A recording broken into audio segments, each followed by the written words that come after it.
This demonstration will be an external jugular cannulation. We've ensured our scene is safe, paramedic, patient and peripheral. We're utilising the appropriate PPE.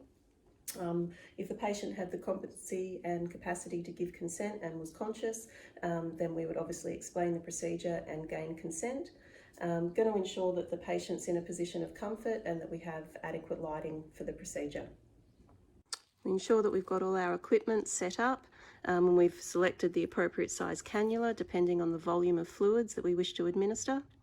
So we have our cannula, our Tergoderm dressing and our one-way valve, our gauze swab sharps container, and also our syringe and sodium chloride 0.9% to flush the cannula slide after insertion.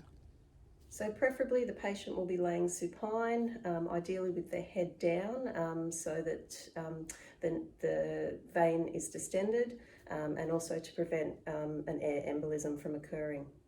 With no C-spine precautions or no C-spine injuries in place, we will turn the head on a 45 to 60 degree angle, that way to give us appropriate access. So cleaning the cannulation site with an alcohol swab, backwards and forwards direction, 2 different angles, ideally for 30 seconds, 15 seconds each side.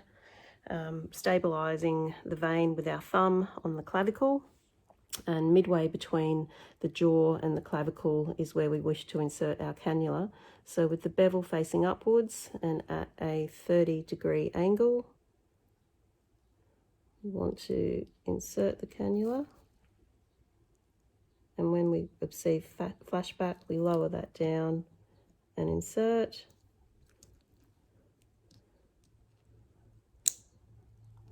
Done. So tamponading the vein, we remove the needle,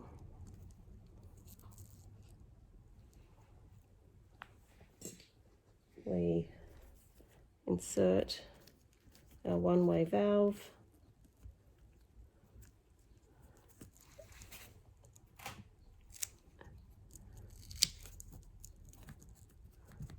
stabilising cannula site.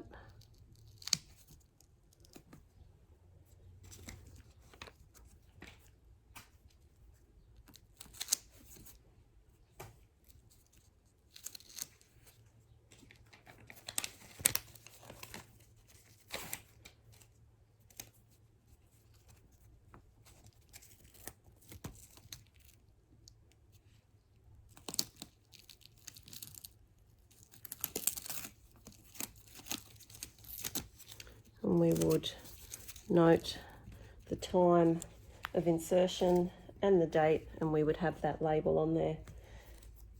We would flush the site to ensure that it's patent, and administer our medications and fluids as necessary.